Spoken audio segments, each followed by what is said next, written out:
पूर्ण से परे यदि इच हो तो पूर्व सवर्ण दीर्घ नहीं होता।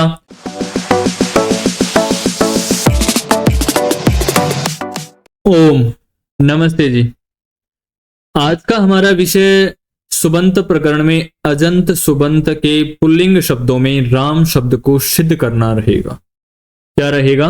राम शब्द को सिद्ध करना रहेगा। इससे पिछली कक्षा में हमने राम शब्द में जिन जिन नियमों का प्रयोग होना है उन नियमों को विस्तार से समझा था, सीखा था और उनके बारे में जानकारी प्राप्त की थी। आज हम किस चीज के बारे में चर्चा करेंगे? राम शब्द को सिद्ध करने के बारे में। ठीक है। अब प्रथम शब्द है हमारा राम। अब हमें बनाना क्या है? राम है। प्रथमा का एक वचन राम है रूप बनता है। अब किस प्रकार बनता है? हमने पिछली कक्षा में एक सूत्र पढ़ा था, सु औ जस अम औट षष्टाभ्याम। इस नियम से सु आदि प्रत्यय लगे थे। फिर अंत में हमने नियम पढ़ा था विरामो अवसानम और खर अवसानी और विसर्जनीय। तो उनके बारे में भी यहां विस्तार से चर्चा रहेगी इस कक्षा में भी। अब जैसे प्रथम हमने नियम पढ़ा था पिछली कक्षा का, अर्थवद अधातुर अप्रत्यय प्रातिपदिकम, अर्थात सूत्र से राम शब्द की प्रातिपदिक संज्ञा हो जाएगी। और जब प्रातिपदिक संज्ञा हो जाएगी तो उसके साथ एक दूसरा नियम भी पढ़ा था, कृत दित समासाश्चय, सूत्र से प्रातिपदिक संज्ञा।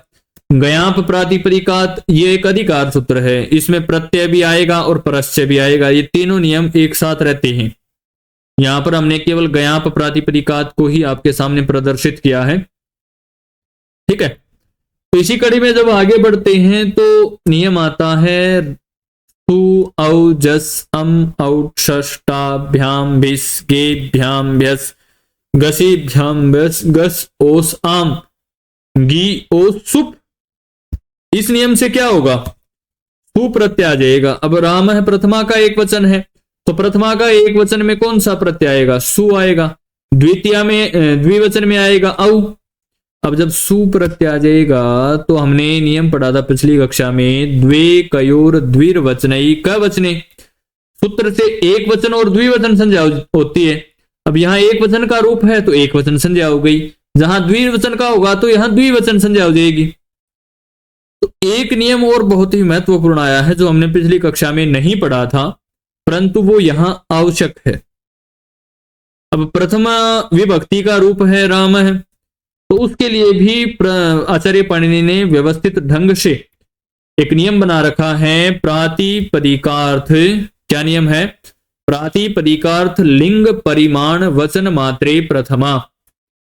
एक प्रातिपदिक संज्ञा और लिंगों के साथ, भाई कोई से भी लिंग का शब्द हो, प्रातिपदिक संज्ञा हो, अर्थवान हो और वचन हो, जैसे एक वचन, द्विवचन, बहुवचन वचन में हो और प्रथमा विभक्ति हो, तो उसकी क्या हो जाएगी? प्रथमा विभक्ति संज्ञा हो जाएगी। अब जब प्रथमा विभक्ति हो जाएगी तो हमारे पास रूप क्या है? राम है सु। अब सु के उकार की संज्ञा प्राप्त है किस नियम से? पिछली कक्षाओं में हमने पढ़ा था, उपदेशे अच अनुनासिक इत, अर्थात उपदेश में जहां अच है, अनुनासिक है, उनकी क्या होगी? इच संज्ञा हो जाएगी। अब सु में अच कहां है आप सोचोगे? अब अच कहते किसको है? अच कहते हैं स्वरों को। अब सु में स्वर है या नहीं है? है ना? तो उ स्वर है तो उ की क्या होगी? इत संज्ञा हो गई। और जब इत संज्ञा हो जाएगी तो तस्य लोप, इसका फल स्वरूप तैयार बैठा रहता है इसका, भाई तुम इत संज्ञा कर दो, कब्जा मैं अपने आप कर लूंगा, उसको खत्म कर दूंगा। और जब इत संज्ञा का लोप हो जाएगा तो हमारे पास शेष क्या रहेगा? राम है प्लस श। अब जब स शेष रह जाएगा तो एक नियम आता है सुप्ति गंतम पदम। क्या नियम आता है? सुप्ति गंतम पदम।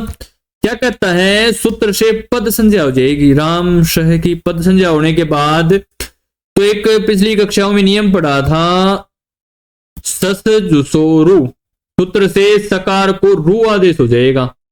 तो हमारे पास रूप क्या शेष रहा? राम रु।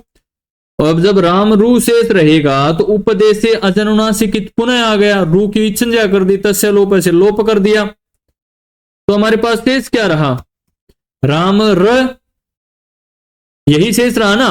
तो विरामो अवसानम, पिछली कक्षा के अंतिम नियम में हमने पढ़ा था कि अवसान संज्ञा हो जाएगी वर्णों के अभाव में, और जब अवसान संज्ञा हो जाएगी तो खर अवसान और विसर्जन यह तैयार रहता है कि भाई तू अवसान संज्ञा कर और मैं इसको विसर्ग आदेश कर दूंगा, तथास्तु कह दूंगा।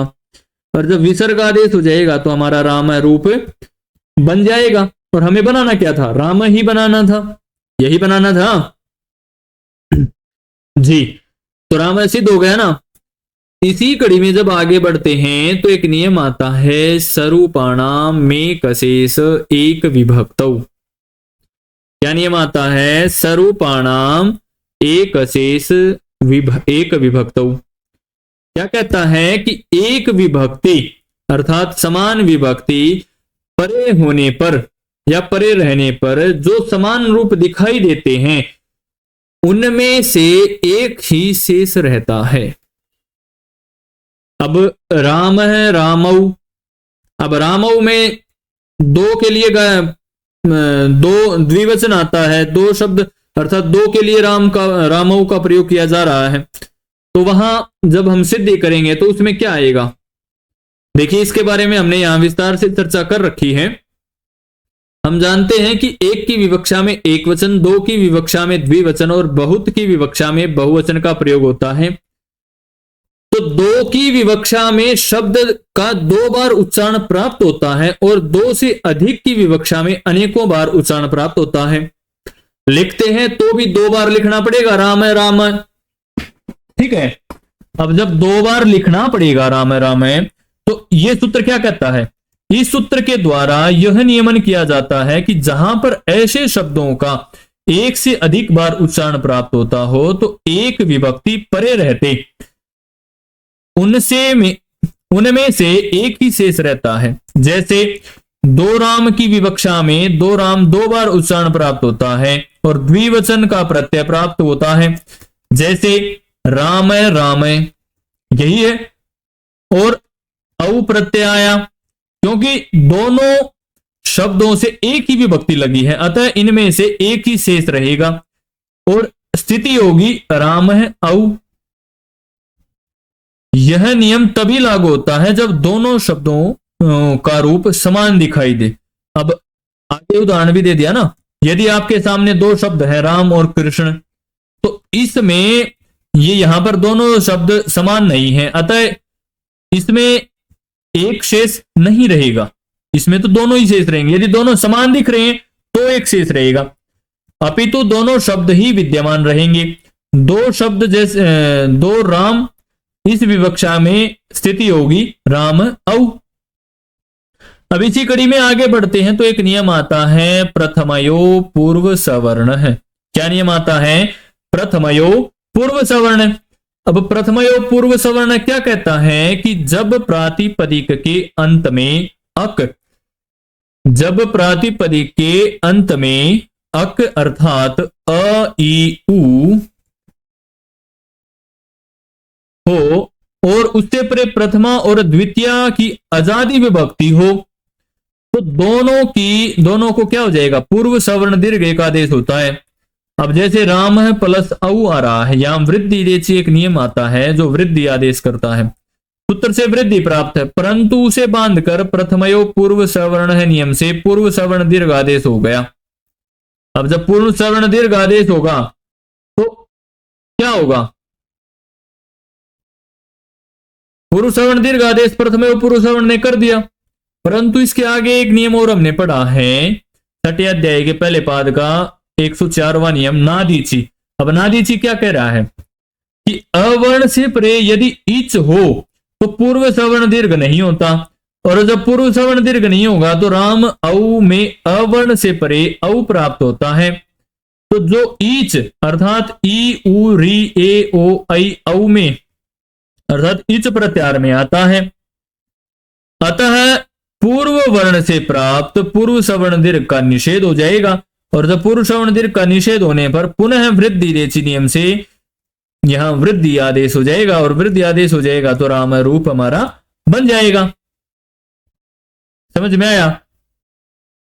थोड़ा थोड़ा आया तो इसको उदाहरण के माध्यम से समझ लेते हैं। अब जैसे राम है, रामऊ रूप हमारा, तो यहां दो रामों का ग्रहण हो रहा है। क्योंकि द्विवचन का रूप है? अर्थवत अधातुरा प्रत्यय प्रातिपदिकम से यहां प्रातिपदिक संज्ञा भी हो गई। जो पूर्व सिद्धि में किया था ना, राम है की सिद्धि में किया था, वही नियम यहां पर लगे हुए हैं। ये केवल आपको करना है। हम केवल यहां उन्हीं चीजों के बारे में आपके साथ चर्चा करेंगे जो आवश्यक है। ठीक है, कोई नियम परिवर्तित नहीं हुआ है। पद संज्ञा होने के बाद यहां पर थोड़ा सा नियम बदला है। सवर्ण दीर्घ की प्राप्ति है प्रथमयो पूर्व सवर्ण। ठीक है, अब जब प्रथमयो पूर्व सवर्ण से सवर्ण दीर्घ की प्राप्ति है तो नादीची नियम से पूर्व सवर्ण दीर्घ का निषेध भी हो गया। अब निषेध होने के बाद एक नियम आता है वृद्धि रीचि। सूत्र से वृद्धि एक आदेश हो गया, अ और औ मिलकर औ बन गया। ठीक है, और जब औ बन जाएगा तो हमारा रूप सिद्ध हो जाएगा। यही है। यहां पर सु की जगह पे क्या आया है? औ, रामऊ। आज के लिए इतना ही। अगले वीडियो में हम बहुवचन के रूप के बारे में आपके साथ चर्चा करेंगे। धन्यवाद। फिर मिलेंगे इसी प्रकार की नई नई वीडियोज के साथ।